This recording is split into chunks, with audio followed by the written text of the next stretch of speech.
네, 오늘의 말씀 제목은 공동체의 믿음을 회복해요 라는 말씀의 제목이에요. 우리 하나님의 말씀도 엄마랑 아빠랑 아가랑 함께 또박또박 읽어보도록 하겠습니다.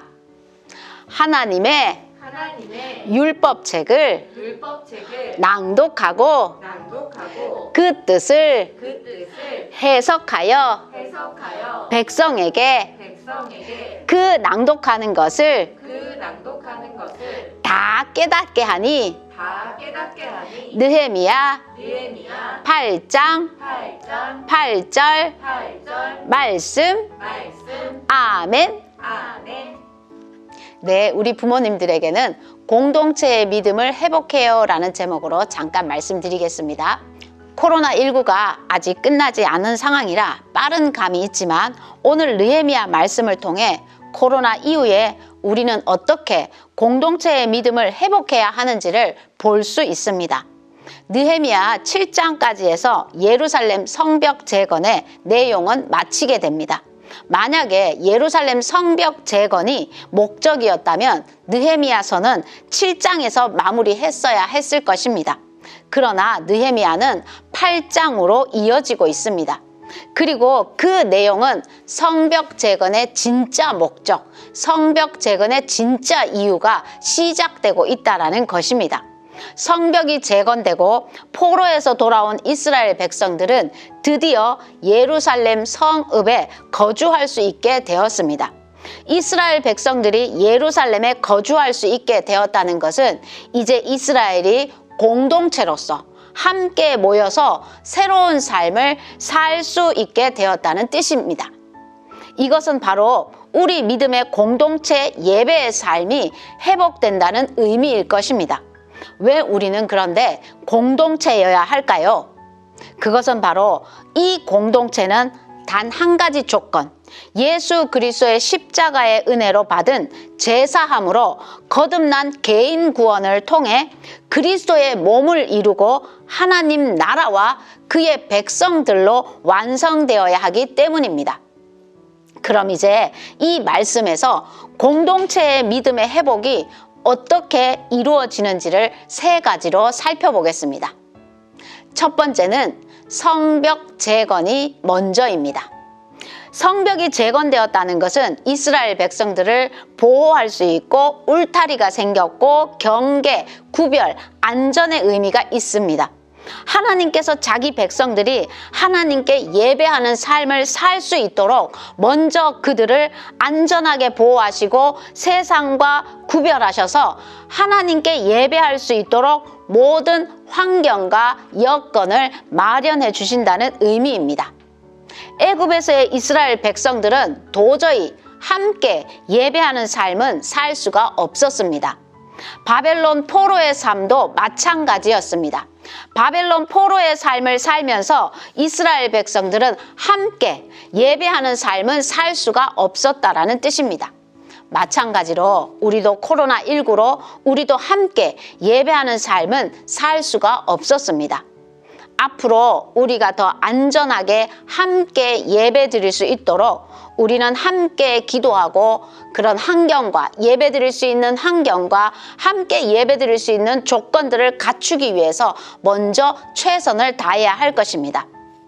그리고 또 한 가지 설명드릴 수 있는 것은 영아부가 온라인 예배를 드릴 수 있도록 섬기는 것과 가정에서 공과를 할 수 있도록 도와드린 것 또한 주어진 상황에서 성벽처럼 영아부 가족들이 안전하게 예배드리고 영아부 아기들이 말씀으로 보호받도록 하기 위함이었다라는 것입니다. 하나님께서 또한 섬기는 사람들을 통해 마련해 주시는 성벽 안에서 자녀들과 함께 예배하고 하나님의 말씀, 하나님의 메시지를 전하는 것은 우리 부모님들이 해야 할 일이라고 생각되어집니다. 우리 두 번째 의미는 진정한 회복은 말씀의 회복이라는 겁니다. 성벽이 재건되자 이스라엘 백성들은 스스로 모이기 시작했습니다.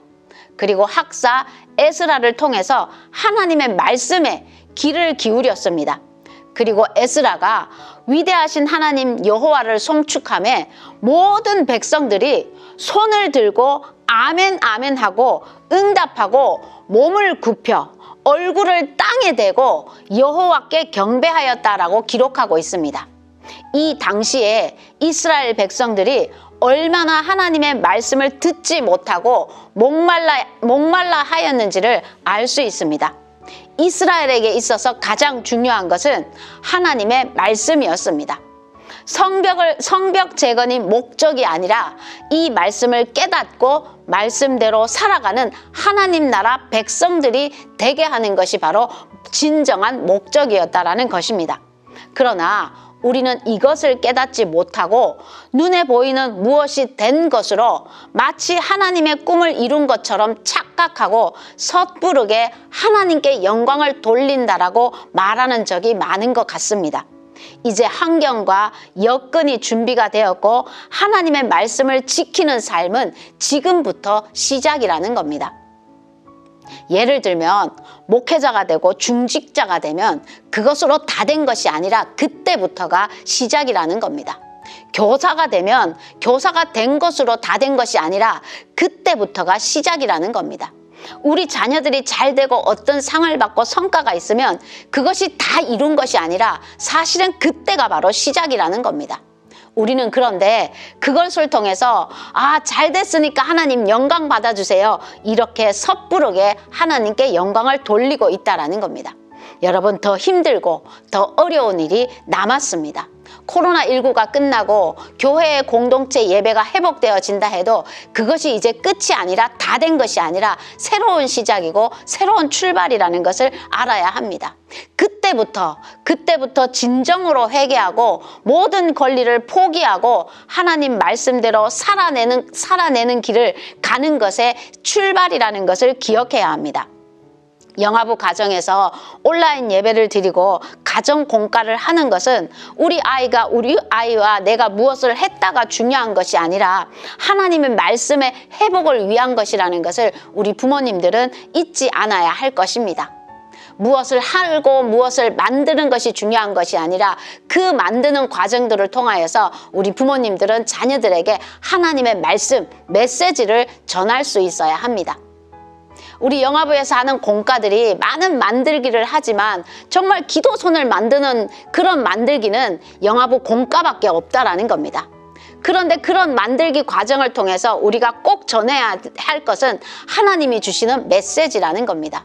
오늘도 그런 메시지를 전할 수 있는 믿음의 부모 되시기를 주의 이름으로 축복합니다. 세 번째 우리가 기억해야 될 것은 복음의 기초부터 해야 된다는 뜻입니다. 말씀을 깨달은 이스라엘 백성들은 절기를 지키고 철저한 회개를 통해 진정한 회복이 시작되었습니다.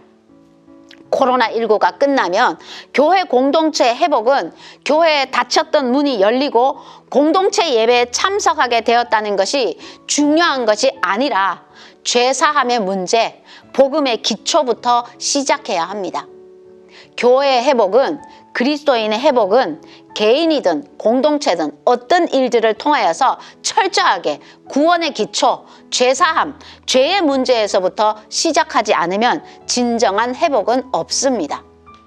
그것은 항상 우리의 성품이 주님의 성품을 닮아가는 것이 목적이라는 것을 그 목적에서 떠나면 안 된다는 뜻일 겁니다.